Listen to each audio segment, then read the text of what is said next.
नमस्ते दोस्तों, क्या आपने कभी सोचा है कि सिर्फ एक ध्वनि, एक स्वर, एक गीत हमारी पूरी दुनिया को बदल सकता है?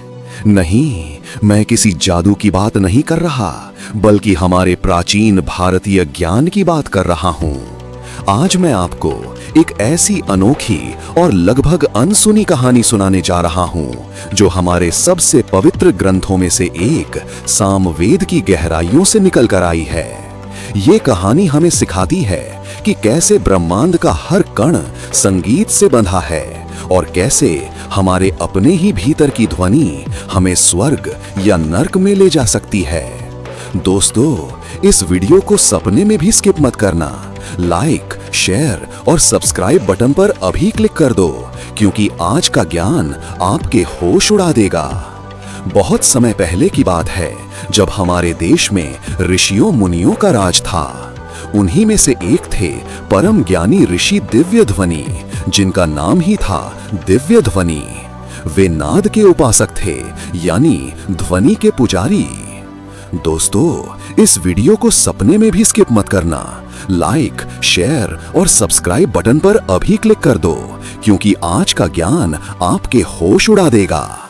बहुत समय पहले की बात है, जब हमारे देश में ऋषियों मुनियों का राज था। उन्हीं में से एक थे परम ज्ञानी ऋषि दिव्यध्वनि, जिनका नाम ही था दिव्यध्वनि। वे नाद के उपासक थे, यानी ध्वनि के पुजारी।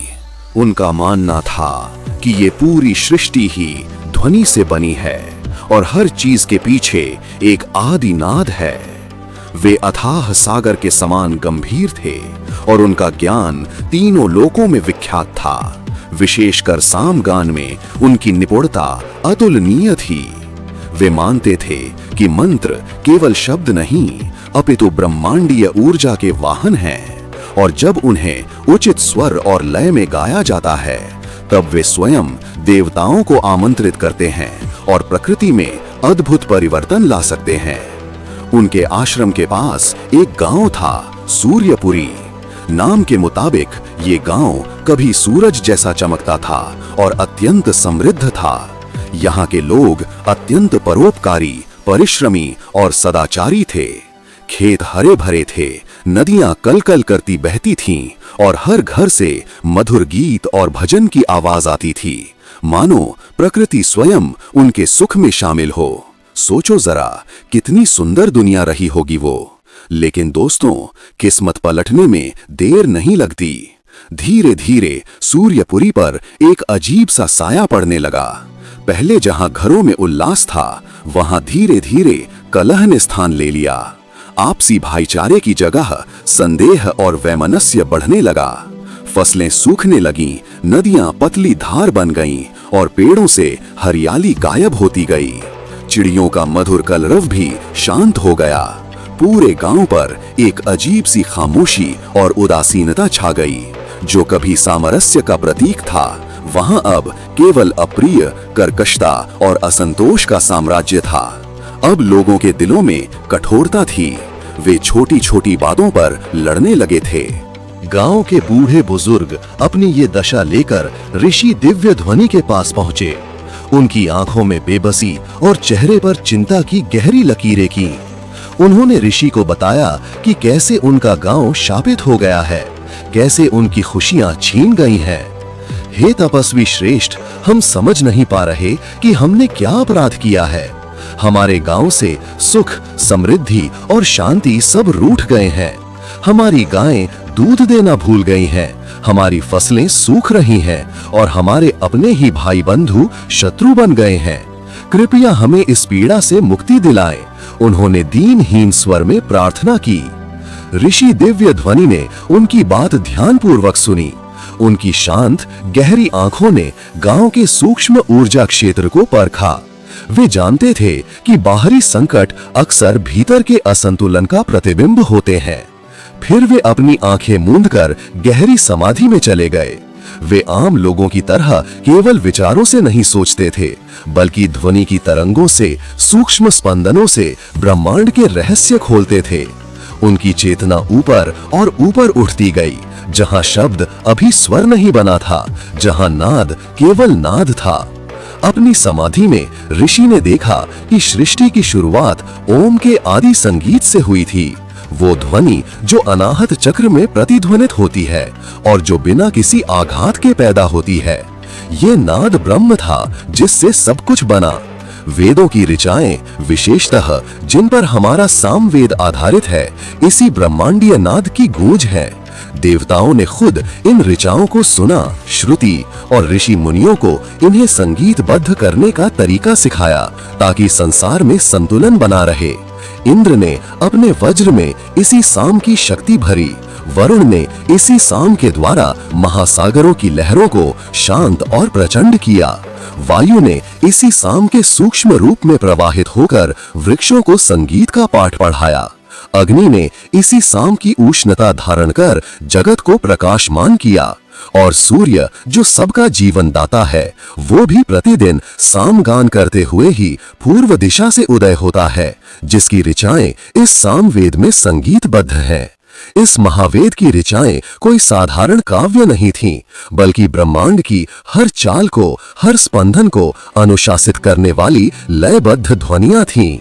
ऋषि दिव्य ध्वनि ने अपनी समाधि में ये अनुभव किया कि हर वस्तु की अपनी एक कंपन आवृत्ति होती है, एक लय होती है।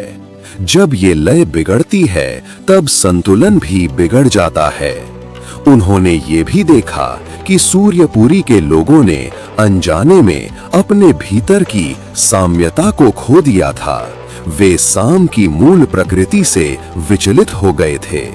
उनके क्रोध, डर, लालच और नफरत ने उनके आसपास की ऊर्जा के संतुलन को बिगाड़ दिया था, जिसके परिणाम स्वरूप धरती, जल, वायु और आकाश का सामंजस्य भी बिगड़ गया था। ऋषि की चेतना गहराई में उतरती चली गई।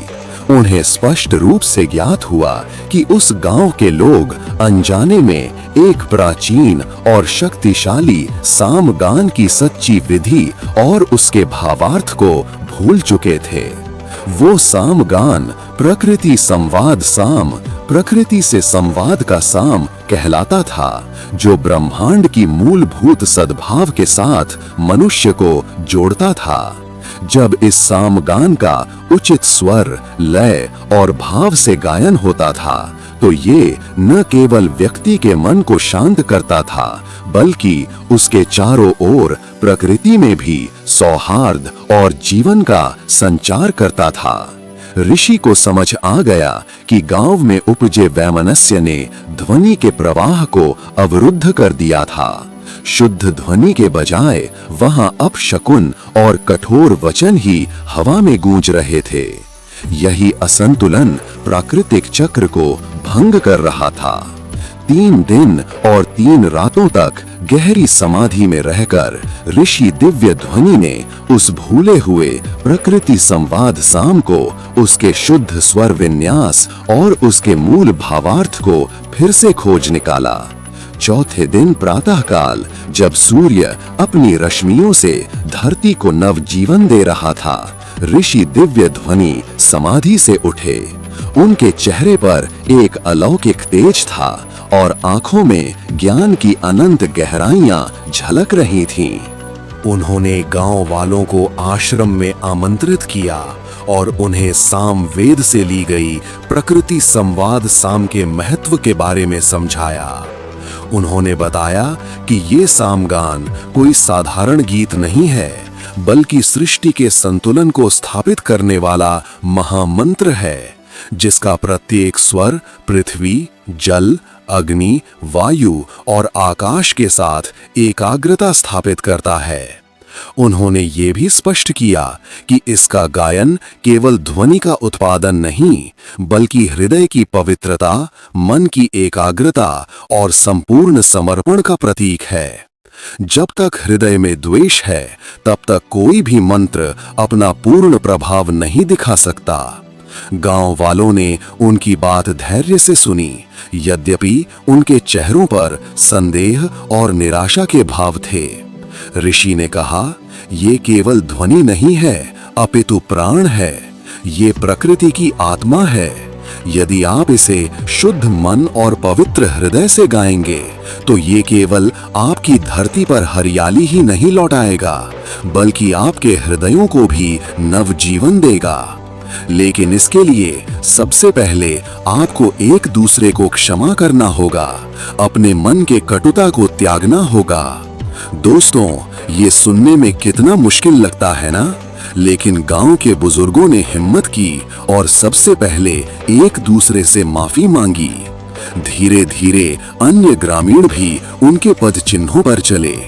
कटु वचन और ईर्ष्या के कारण वर्षों से बात न करने वाले पड़ोसी एक दूसरे के गले मिले। ऋषि दिव्य ध्वनि ने उनसे शुद्ध मन से प्रतिदिन इस सामगान का सामूहिक गायन करने को कहा। उन्होंने उद्गाता सामगान के विशेषज्ञ पुरोहित का स्थान ग्रहण किया और धीरे धीरे उन्हें उस सामगान का एक एक स्वर, एक एक लय सिखाई। ये कोई साधारण अभ्यास नहीं था, इसमें सांसों का नियमन, मन का संयम और सबसे महत्वपूर्ण ध्वनि के पीछे के भाव को समझना आवश्यक था। पहले कुछ दिन तो गांव वाले हिचकिचाते हुए गाते थे, स्वर कहीं भटक रहे थे, लय भी टूटी हुई थी। ऋषि जानते थे कि ये प्रक्रिया धीमी होगी, पर धैर्य आवश्यक था। दूसरे दिन स्वरों में थोड़ी मधुरता आई, पर सामूहिक तालमेल अब भी कमजोर था। लेकिन ऋषि का धैर्य और उनका ज्ञान अद्भुत था। धीरे धीरे जैसे जैसे दिन बीते, ऋषि दिव्य ध्वनि के मार्गदर्शन में ग्रामीणों का सामगान और निखरता गया। वे अपने सारे मतभेदों को भूलकर एक होकर गाने लगे। उनका हृदय एक दूसरे के प्रति प्रेम और सद्भाव से भर उठा था। और फिर आया वो पल जब पूरे 1 महीने की अनवरत साधना के बाद सूर्यपुरी के वातावरण में एक चमत्कारी बदलाव आया। जब गांव वाले अपना सामगान गाते थे तो एक दिव्य ऊर्जा का संचार होता था। हवा में एक अलौकिक सुगंध घुल जाती थी। पेड़ों की पत्तियां मानो उनके साथ नृत्य करने लगती थीं और आकाश से अमृत वर्षा होने लगी। जो खेत बंजर हो गए थे वहां हरी भरी पौध उगने लगी। सूखी नदियां फिर से जीवनदायिनी जल से लबालब भर गईं। चिड़ियों का कलरव फिर से मधुरता बिखेरने लगा और गांव में शांति व प्रेम की वापसी हुई। लोगों के चेहरों पर मुस्कान लौट आई थी। उनके हृदयों में फिर से प्रसन्नता का वास हो गया था। अब वे किसी भी बात पर क्रोधित नहीं होते थे, बल्कि सामगान के द्वारा उत्पन्न हुए सौहार्द को अपने जीवन का हिस्सा बना चुके थे। उन्होंने गांव का नाम बदलकर सामग्राम, साम का गांव रख दिया, जो ऋषि दिव्य ध्वनि और उनके द्वारा सिखाए गए प्रकृति संवाद साम की अविस्मरणीय विरासत बन गया। ऋषि दिव्य ध्वनि ने उन्हें ये महत्वपूर्ण शिक्षा दी कि सच्चा साम, सामरस्य केवल यज्ञ वेदी पर गाया जाने वाला मंत्र नहीं है, बल्कि जीवन के हर पल में धारण की जाने वाली आंतरिक लय और सामंजस्य है। जब मानव अपने भीतर की साम्यता को बनाए रखता है तो प्रकृति और ब्रह्मांड भी उसके साथ सामंजस्य स्थापित करते हैं। तो दोस्तों, ये थी सामवेद की उस अद्भुत शक्ति की कहानी जो सिर्फ ध्वनियों और स्वरों में नहीं, बल्कि हमारे हृदय और आत्मा की गहराइयों में छिपी है। ये हमें सिखाती है कि हमारी हर बात, हर सोच, हर भावना एक कंपन पैदा करती है और यही कंपन हमारी दुनिया बनाती है। उम्मीद है आपको ये अनसुनी कहानी पसंद आई होगी और आपने सामवेद के इस गहरे रहस्य को समझा होगा। मिलते हैं अगले वीडियो में एक और अनमोल ज्ञान के साथ। तब तक अपना और अपनों का ख्याल रखिए और अपने भीतर की साम्यता को बनाए रखिए।